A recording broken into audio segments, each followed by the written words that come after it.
house, something else's house. Okay? He knew that was what he was because everyone said so. So he knew his name was something else because everybody called him something else. If he tried to sit with them, or walk with them, or join in their games, they always said, sorry, you're not like us, you're something else, you don't belong. So anytime he tried to be with them, play with them or anything, they said, no, you're not like us, so go away. Something else did his best to be like the others. He smiled and said, hi, like they did. He painted pictures. He played their games when they let him. He brought his lunch in a paper bag like theirs. So he's trying to be just like them, play games, hi and everything. It was no good. He didn't look like them. So see how they look at him. Or talk like them. He didn't see things they saw. So see them painting over here and see his painting. He didn't play the way they played. So you can see them playing and he's trying. They're so drawn, this is no match. As for his packed lunches, so they're all eating lunch, but you can see his lunch. It's a little different. You don't belong here, they said. You're not like us. You're something else. Something else went home. While he was getting ready for bed, there was a knock on the door. So he's all alone at home and he's feeling very sad, and then he hears somebody knock him out. So late at night, so he wondered who's coming at the door. Something was standing at the doorstep. Hi there, it said. Great to meet you. Can I come in? So this is the something at the doorstep, okay? Can you see it? So he looks at him and says, excuse me? You're welcome, said the creature, and stuck his paw out, or maybe a flipper. So he puts his hand, when he can't make a, is it a hand? Is it a flipper? Do you know flipper is yeah? It's like, what is this? Something else looked at the paw. I think you've come to the wrong place, he said. So he tells him, no, I think you're lost. You've come to some strange place. But the creature shook his head. No, I haven't. This is the perfect place. No. And before something else realized what was happening, it walked right in. So he just came inside his house without asking. And sat down on his supper. So it's his dinner. He just went and sat down. Do I know you? Said something else puzzled. So he's looking at him and looking at the dinner on the floor and saying, do I know you? Know me? The creature laughed. Of course you do. Take a good look. Go on. He said, yes, you know me. Look at me. So something else looked. He takes a candle. He walked around the creature from front to back or back to front. He didn't know what to say. So he didn't say anything. So he's looking at him saying, no, I don't recognize you. Who are you? And he tells him, don't you see? The creature cried. I'm just like you. You're something else. And I'm one too.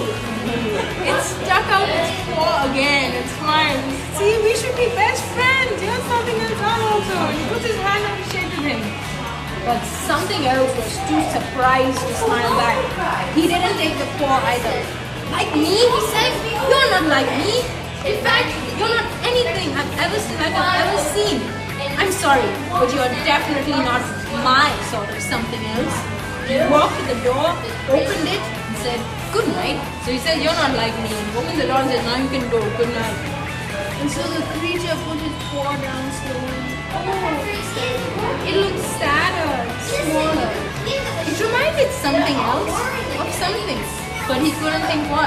So he looks at him in the mirror and he says, he's so sad. Why is he so sad? And he's trying to think, oh, it reminds me. What does it remind me of? While he was trying to remember, the creature left. Then something else remembered. Wait, he cried, don't go. He ran after the creature as fast as he could. When he caught up, he grabbed its paw and held on tight. You're not like me, but I don't mind. You can stay with me if you'd like to. And Richard did, so he goes and held his hand and said, it's alright, you can stay with me. Maybe we're not saying that it's fine. From then on, something else had something to be friends with. They smiled and said hi to each other, they painted pictures, they played each other's games or tried to. They ate their lunches side by side during lunch.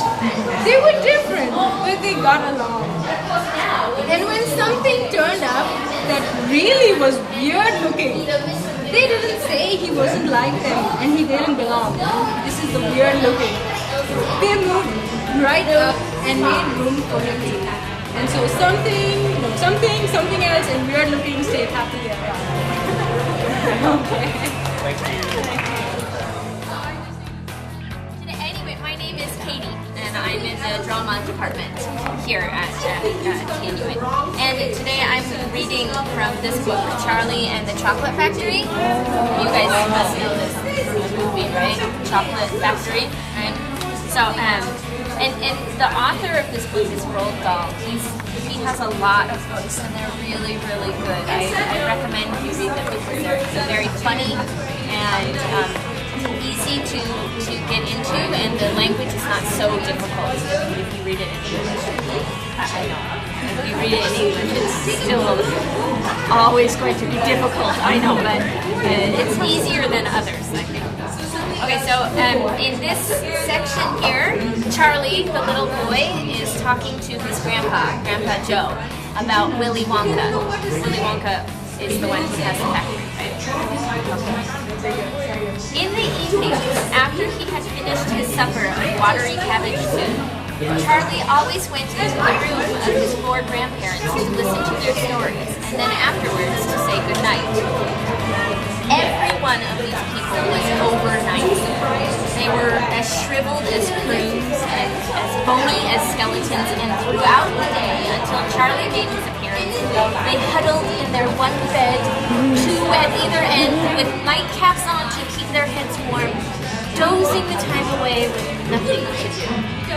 But as soon as they heard the door opening and heard Charlie's voice saying, "Good evening, Grandpa Joe and Grandma Josephine and Grandpa George and Grandma Georgina," then all 4 of them would suddenly sit up, and their old wrinkled faces would light up with smiles of pleasure, and the talking would begin. For they loved this little boy. He was the only bright thing in their lives, and his evening visits were something that they looked forward to all day long. Often, Charlie's mother and father would come in as well and stand by the door, listening to the stories that the old people told. And thus, for perhaps half an hour every night, this room would become a happy place, and the whole family would forget that it was holiday. One evening, when Charlie went in to see his grandparents, he said to them, "Is it really true that Papa's Chocolate Factory is the biggest in the world?" "True?" cried all 4 of them at once. "Of course it's true! Good heavens, didn't you know that? It's about 50 times as big as any other. And is Mr. Willy Wonka really the cleverest chocolate maker in the world?" "My dear boy," said Grandpa Joe, raising himself up a little higher on his boat, "Mr. Willy Wonka is the most amazing, the most fantastic, the most extraordinary chocolate maker the world has ever seen. I thought everybody knew that." "Well, I knew he was famous, Grandpa Joe, and I knew he was very clever." "Clever?" cried the old man. "He's more than that. He's a magician with chocolate. He can make anything he wants. Isn't that a fact, my dears?" The other 3 people nodded their heads slowly up and down and said, "Absolutely true, just as true as can be." And Grandpa Joe said, "You mean to say I've never told you about Mr. Willy Wonka and his factory?" "Never," answered little Charlie. "Good. I don't know what's the matter with me." "Will you tell me now, Grandpa Joe, please?" "I certainly will. Sit down beside me on the bed, my dear, and listen carefully. Grandpa Joe was the oldest of the 4 grandparents. He was 96 and a half, and that is just about as old as anybody can be. Like all extremely old people, he was delicate and weak, and throughout the day he spoke very little. But in the evenings, when Charlie, his beloved grandson, was in the room, he seemed in some marvelous way to grow quite young again. All his tiredness fell away from him, and he became as eager and excited as a young boy. Oh, what a man he is, this Mr. Willy Wonka, cried Grandpa Joe. Did you know, for example, that he has himself invented more than 200 new kinds of candy bars, each with a different center, each far sweeter and creamier and more delicious than anything the other chocolate factories can make. Perfectly true, cried Grandma Josephine. And he sends them to all the 4 corners of the earth. Isn't that so, Grandpa Joe? It is, my dear. It is. And to all the kings and presidents of the world as well. But is it only candy bars that he makes? Oh, dear me, no. He has some really fantastic inventions up his sleeve, Mr. Willy Wonka has. Did you know? He's invented a way of making chocolate ice cream so that it stays cold for hours and hours without being in the icebox. You can even leave it lying in the sun all morning on a hot day and it won't go runny. But that's impossible, said little Charlie, staring at his grandpa. Of course it's impossible, cried Grandpa Joe. It's completely absurd. But Mr. Willy Wonka has done it. Quite right, the others agreed, nodding their heads. Mr. Wonka has done it. And then again, Grandpa Joe went on, speaking very slowly now so that Charlie wouldn't miss a word. Mr. Willy Wonka can make marshmallows that taste of violets and enrich caramels that change color every 10 seconds as you suck them. And little feathery sweets that melt away deliciously the moment you put them between your lips. He can make chewing gum that never loses its taste, and candy balloons that you can blow up to enormous sizes before you pop them with a pin and gobble them up.